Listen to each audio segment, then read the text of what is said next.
Hi, I'm Matt Kemp from the Underground Cookery School.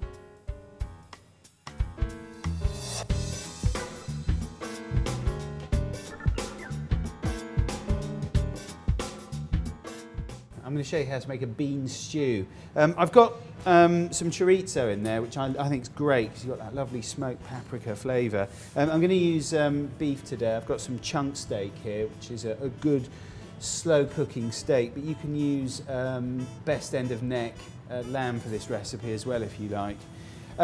Let's talk about the beans first because that is quite important. There's a very short window when the beans are harvested, and what they do is store them, dry them, and then sell them to people.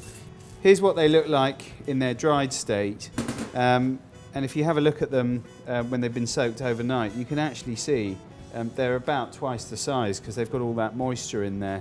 And by the way, if you soak them in salted water, they don't split. Pass them through a sieve, and because that water's quite dirty now, I don't want to use it. It's got all those impurities in.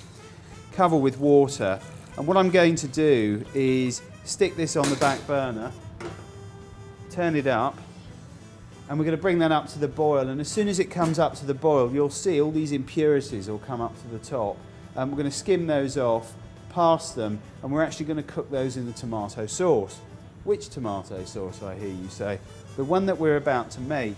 I'm going to do two things at once, so defying the convention that men can't multitask.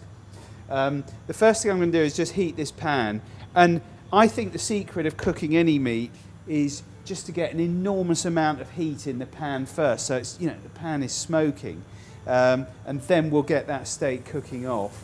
And at the same time, we're going to start doing our tomato sauce. If you don't know how to make a tomato sauce, this is a nice little lesson for you.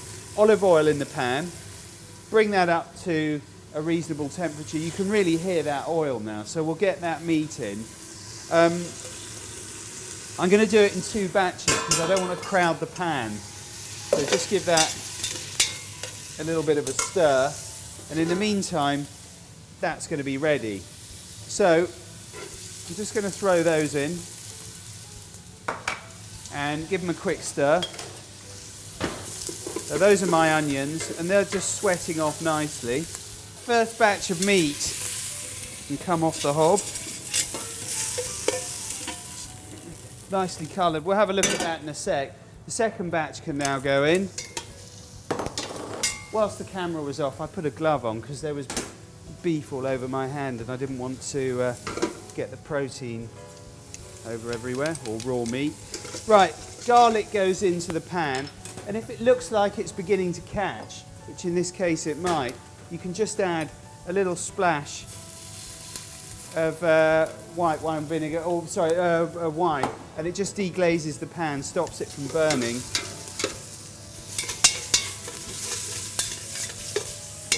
And I've also got my chorizo, which is going to go in like that.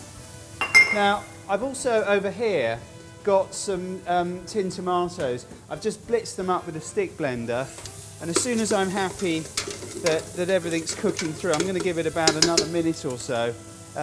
We'll add the tomato. Now the rest of that meat, you can see that heat is ready, so that can go in.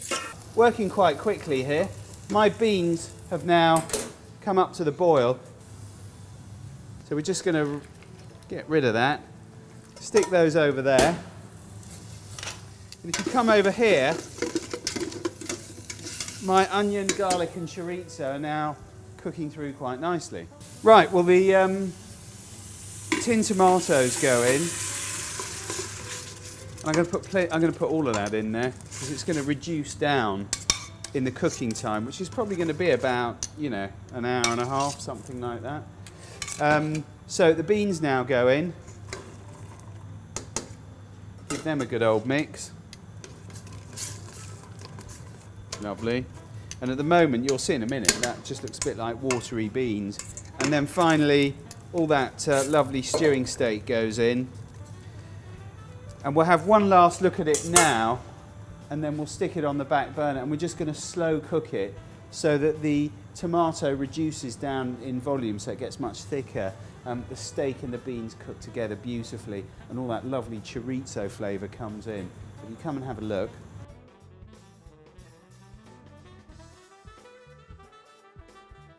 Right, well that's been slowly cooking away for a couple of hours now.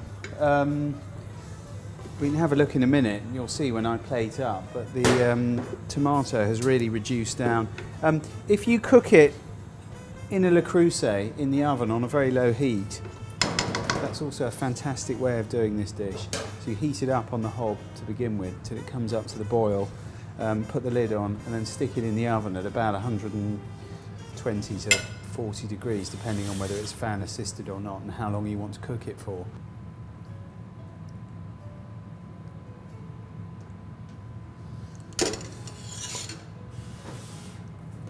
And that's how you cook a bean stew.